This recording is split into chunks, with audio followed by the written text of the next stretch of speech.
Good afternoon, everybody. Hola. How you doing? I'm doing well, actually. I'm doing well. Yourself? Doing all right. I love it. Coach, one thing is you and Coach Mal have dealt with a variety of different guys coming in and out of your lineup. Now you get two other guys, potentially Chase Edmonds Right. and also Jacob Martin. What do you feel like they can offer to what you guys are doing on the team side of things? So, obviously, Jacob Martin, he played, when we played the Jets, he played an extensive amount of special teams. So we got to evaluate his tape, us versus the Jets, obviously. I think he's going to help us as far as being a four-core player. We just got to see what his rep count is on defense. But we intend on using him absolutely. And then as far as Chase, we just got to see what the offensive plan is. If he's going to be heavy involved in the running game, then it's going to be hard to use him on extensive special teams. So we just got to figure out where they are on offense and defense, and then make a plan off of that. What happened on the delay of games on the kickoff and the punt? Well, the kickoff is easy. We had a guy on the sideline eating a hot dog, I guess. He didn't go out there, so we had 10 guys out there, and I obviously had to address him on the sideline, and we got that taken care of.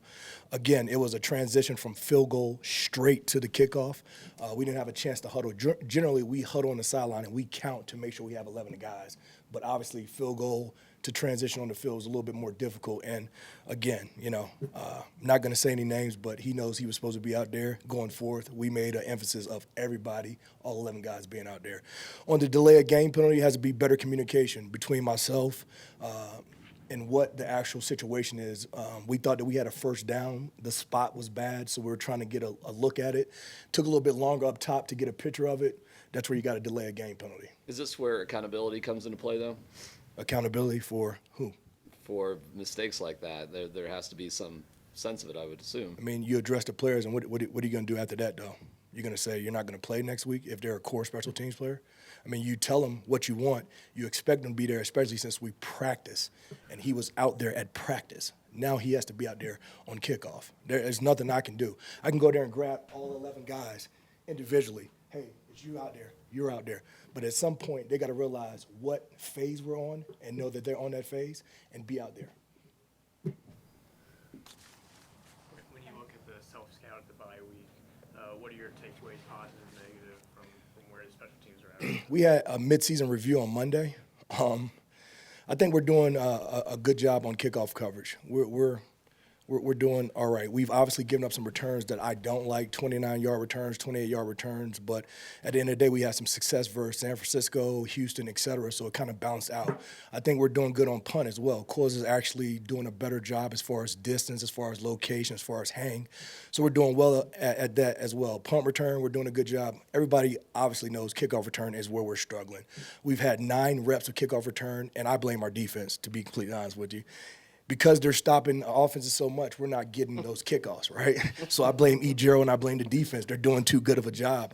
If we had more reps, then obviously you get better. With the more reps you have, you're going to get better and you're going to produce. I try to emphasize to those guys, yeah, we're 31 or 30, whatever the case may be, which makes me sick to my stomach, but we have time to improve that. We have 9 games. You can't just pout and think about what the past has brought us. We got to move forward and build off where we are right now. As a returner specifically, what do you want to see Montrell do? Oh, that's in the back easy. half of the season? That's easy. Make better decisions, 100%. I've addressed Montrell several times, especially on the inside the 20 punts. He knows what his returner mechanics are. Catching the ball inside the 5, things of that sort, it cannot happen. We just put our offense in bad field position. Obviously, we get a big return. Everybody's excited and things of that sort. But 9 times out of 10, you're not going to get a big return on the inside the 20 punt. So he has to do a better job making decisions, and it's been addressed. Trust me, it has been.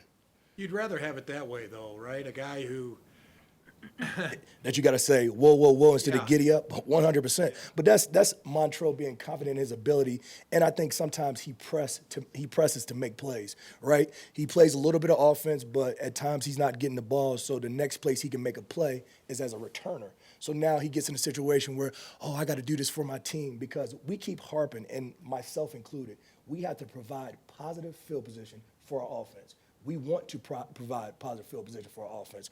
So it might be me putting a little pressure on him.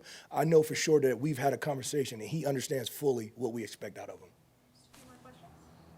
How tough is it to get that balance from him, and is that something that could take a year to find? I mean, hopefully it doesn't take that long, but a lot of times, you know, if you look across the NFL, there's a lot of teams that allow their guys to catch the ball within the 5-yard line. You know, I'm not going to name those teams because we play some of them in our division, but I think when we're watching tape, Montrell sees that those guys get some explosive returns, but he also has to realize how it could hurt our team. Right? If I catch the ball inside the 5 and I only get to the 6-yard line, now it's a 1-yard return, and now we're operating from inside the 10-yard line. 9 times out of 10, again, it's not going to be a great result trying to field the ball inside the 5-yard line. And it will be a test or a challenge for him to balance that because he wants to make plays and he wants to affect the game on special teams. But, again, we've had a conversation, myself and Montrell, several times. He's been in my office. I've talked to him out here. I've talked to him after the game. So he understands what we fully expect from him, and I think he's going to get better moving forward for these next 9 games. All right, thanks, Coach. Thanks for not asking any tough questions, guys. Have a good Thank you. Thanks, Coach.